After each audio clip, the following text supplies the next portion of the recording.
আচ্ছা, একটা কথা ভাবুন তো, বহু কাল ধরে আমরা কি জেনে এসছি যে আমাদের ব্রেন মানে মস্তিষ্ক অনেকটা একটা মেশিনের মতো। একবার যা তৈরি হয়ে গেল, ব্যাস, আর বদলাবে না। একটা বয়সের পর আর নতুন কিছু শেখা যায় না, সব শেষ। কিন্তু কথাটা কি আসলেই সত্যি? চলুন তো আজ এই ব্যাপারটাই একটু তলিয়ে দেখা যাক। এই যে কথাটা স্ক্রিনে দেখছেন, পুরানো কুকুরকে নতুন কৌশল শেখানো যায় না, এটা আমরা সবাই শুনেছি, তাই না? এই প্রবাদটা কিন্তু আমাদের মস্তিষ্ক নিয়ে সেই পুরনো ভুল ধারণাটাকে একদম পরিষ্কার করে তুলে ধরে। মানে লোকে এটাই বিশ্বাস করত যে আমাদের মস্তিষ্কের গঠনটা একেবারে পাথরের মতো শক্ত, স্থির। কিন্তু কি হবে যদি আজ আমরা জানতে পারি যে এই ধারণাটা আগাগোড়াই ভুল? যদি বিজ্ঞান প্রমাণ করে দেয় যে আমাদের মস্তিষ্ক পাথরের মতো শক্ত তো নই, বরং কাদামাটির মতো নরম, যাকে ইচ্ছে মতো সারা জীবন ধরেই নতুন আকার দেওয়া যায়। হ্যাঁ, আজকের আলোচনা কিন্তু ঠিক এই অবিশ্বাস্য সম্ভাবনাটা নিয়ে। তো আগে বিজ্ঞানীরা কি ভাবতেন? তাদের ধারণা ছিল ছোটবেলার পর, মানে শৈশব পেরোলেই মস্তিষ্কের সব সার্কিট একদম পাকাপোক্ত হয়ে যায়, ফিক্সড। যদি কোনো কারণে ব্রেনের ক্ষতি হয় তো সেটা আর সারানো যাবে না। আর নতুন কিছু শেখার ক্ষমতা, সেটাও খুব সীমিত। এই যে মডেলটা, একে বলা হতো হার্ডওয়ায়ার্ড ব্রেন মডেল। কিন্তু এরপরেই পুরো খেলাটা ঘুরে গেল। এলো এক যুগান্তকারী ধারণা, যার নাম নিউরোপ্লাস্টিসিটি। এটা কি জিনিস? এটা হলো আমাদের ব্রেনের একটা আশ্চর্য ক্ষমতা, যার জোরে মস্তিষ্ক নিজেই নিজের গঠন, নিজের কাজ করার ধরন বদলে ফেলতে পারে। কিসের ভিত্তিতে? আমাদের অভিজ্ঞতা, আমাদের চিন্তা, আমাদের কাজের ভিত্তিতে। আর শুনুন, এটা কিন্তু কোনো সায়েন্স ফিকশন গল্প নয়, এটাই এখনকার কঠিন বাস্তবতা। এই যে লাইনটা দেখছেন, neurons that fire together wire together, এটাই বলতে পারেন নিউরোপ্লাস্টিসিটির মূল মন্ত্র। মানেটা খুব সোজা। যখন আমরা কোনো একটা কাজ বারবার করি বা কোনো একটা চিন্তা নিয়ে কন্টিনিউয়াসলি ভাবতে থাকি, তখন আমাদের ব্রেনের কিছু নির্দিষ্ট কোষ মানে নিউরন একসাথে জ্বলে ওঠে বা সক্রিয় হয়। আর এই যে বারবার তারা একসাথে সক্রিয় হচ্ছে, এর ফলেই তাদের নিজেদের মধ্যে কানেকশনটা আরও পাকা, আরও মজবুত হয়ে যায়। এই আবিষ্কারের ফলে আমাদের পুরো চিন্তাভাবনাটাই কিন্তু বদলে গেছে। দেখুন, আগে আমরা ভাবতাম ব্রেন হলো হার্ডওয়ায়ার্ড, মানে একেবারে ফিক্সড। আর এখন আমরা জানি এটা আসলে হ্যাবিটওয়ায়ার্ড, মানে অভ্যাসের ওপর নির্ভরশীল। এর মানেটা কি দাঁড়ালো? এর মানে হলো ব্রেনের কোনো ক্ষতি মানেই সেটা সারা জীবনের জন্য নয়। আর দরকার পড়লে ব্রেনের এক অংশের কাজ আরেক অংশকে দিয়েও করানো যেতে পারে। ভাবা যায়? এটা তো একটা দারুণ খবর, তাই না? শুধু থিওরি তো অনেক হলো। চলুন এবার কিছু সত্যিকারের ঘটনা দেখি। এমন কিছু মানুষের গল্প যা শুনলে বোঝা যাবে যে আমাদের মস্তিষ্কের বদলানোর ক্ষমতাটা ঠিক কতটা অবিশ্বাস্য। আমি নিশ্চিত এই উদাহরণগুলো আমাদের এতদিনের সব ধারণাকে একদম নাড়িয়ে দেবে। যেমন ধরুন শেরিল শিলচের কথা। ভদ্রমহিলার শরীরের ভারসাম্য রাখার ক্ষমতাটাই নষ্ট হয়ে গিয়েছিল। তার ব্রেন স্বাভাবিক রাস্তাটা হারিয়ে ফেলেছিল।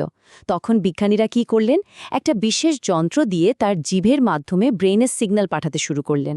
আর আশ্চর্য ব্যাপার হলো, ব্রেন ওই সিগন্যাল ব্যবহার করে ব্যালেন্স রাখার জন্য একটা একদম নতুন রাস্তা তৈরি করে ফেলল।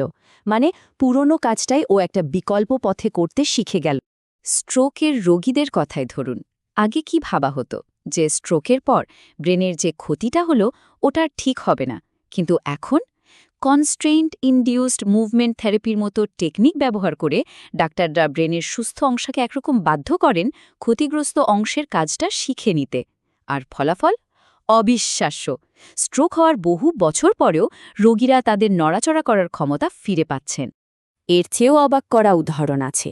ধরুন একজন মানুষ চোখে দেখতে পান না, তার ব্রেনের যে অংশটা দেখার জন্য তৈরি, মানে ভিজুয়াল কোর্টেক্স, সেটা কি অকেজো হয়ে পড়ে থাকে? একদম না। ব্রেন এত চালাক, ও ওই দামি জায়গাটা নষ্ট হতে দেয় না। তখন সে ওই অংশটাকে ব্যবহার করতে শুরু করে অন্য কাজের জন্য, যেমন স্পর্শ বা শোনার অনুভূতিকে আরও তীক্ষ্ণ করার জন্য। এই দারুণ ব্যাপারটাকে বলে ক্রস মোডাল প্লাস্টিসিটি। তবে এখানে একটা কিন্তু আছে, একটা খুব জরুরি কথা মনে রাখতে হবে। এই যে নিউরোপ্লাস্টিসিটি, এটা কিন্তু একটা দুইধারী তলোয়ারের মতো। মানে এটা একটা নিরপেক্ষ শক্তি। এটা যেমন ভালো অভ্যাস গড়তে পারে, ঠিক সেরকমই কিন্তু খারাপ অভ্যাস বা সমস্যাকেও আরও গভীরে নিয়ে যেতে পারে। ব্যাপারটা ভাবলে অবাক হতে হয় যে একই নিয়ম কিভাবে ভালো আর খারাপ দুটো দিকেই কাজ করে। যেমন ধরুন আপনি একটা নতুন ভাষা শিখছেন, যত প্র্যাকটিস করবেন ব্রেনে সেই ভাষার জন্য রাস্তাটা তত মজবুত হবে। আবার উল্টো দিকে ভাবুন, কোনো একটা খারাপ নেশা বা সারাক্ষণ দুশ্চিন্তা করার অভ্যাস, সেটাও কিন্তু একই নিয়মে হয়। মানে বারবার করার ফলে ব্রেনে ওই খারাপ রাস্তাটাই শক্তিশালী হয়ে যায়। তাই ভালো কিছু গড়ার মতোই খারাপ কিছু কিন্তু এই নিউরোপ্লাস্টিসিটির জন্যই গেঁথে বসে। তাহলে এখন আসল প্রশ্নটা হলো, এই যে এত কিছু জানলাম, এটাকে আমরা কাজে লাগাবো কিভাবে? আমরা কি সচেতনভাবে নিজেদের ব্রেনকে নিজেদের ইচ্ছে মতো গড়তে পারি? মানে ব্রেনের ড্রাইভিং সিটে কি আমরা বসতে পারি? উত্তরটা হলো একদম হ্যাঁ। আচ্ছা, একটা খুব ইন্টারেস্টিং প্রশ্ন।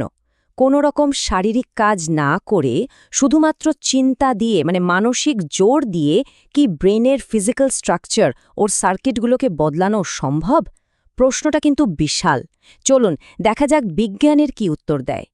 জেফ্রি শোয়ার্টজের একটা গবেষণা আছে ওসিডি বা অবসেসিভ কম্পালসিভ ডিসঅর্ডারের রোগীদের নিয়ে, আর সেই গবেষণা প্রমাণ করেছে যে এটা 100 বার সম্ভব। তিনি একটা 4 ধাপের পদ্ধতি তৈরি করেন। খুব সহজ করে বললে, রোগীদের শেখানো হয় প্রথমে তাদের ওই অবসেসিভ চিন্তাটাকে চিনতে, তারপর বুঝতে যে এটা আসলে ব্রেনের একটা ভুল সিগন্যাল। এর পরের কাজ হলো জোর করে মনোযোগটা অন্য কোনো ভালো কাজে সরিয়ে নেওয়া, আর শেষে ওই বাজে চিন্তাটাকে গুরুত্ব না দেয়া।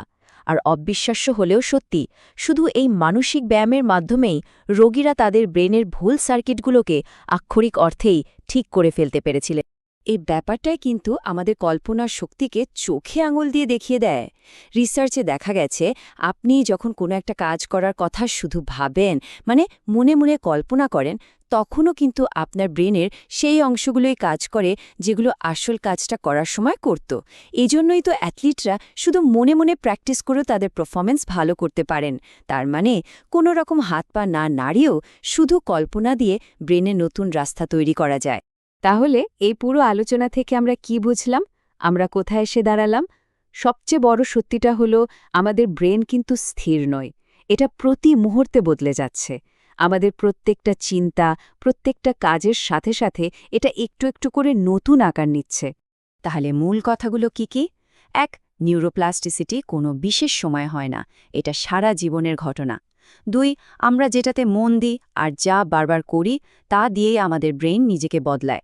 3. তাই শেখা বা কোনো আঘাত থেকে সেরে ওঠা বা নিজেকে বদলানো সব কিছুই সম্ভব। এমনকি মানসিক আঘাত বা ক্রনিক ব্যথার মতো বিষয়গুলো নতুন করে তারের মতো জোড়া বা রিওয়ায়ার করা যায়। আর সবচেয়ে সহজ নিয়মটা হলো use it or lose it, মানে ব্রেনের কোনো অংশকে ব্যবহার করুন, না হলে ওটা হারিয়ে যাবে।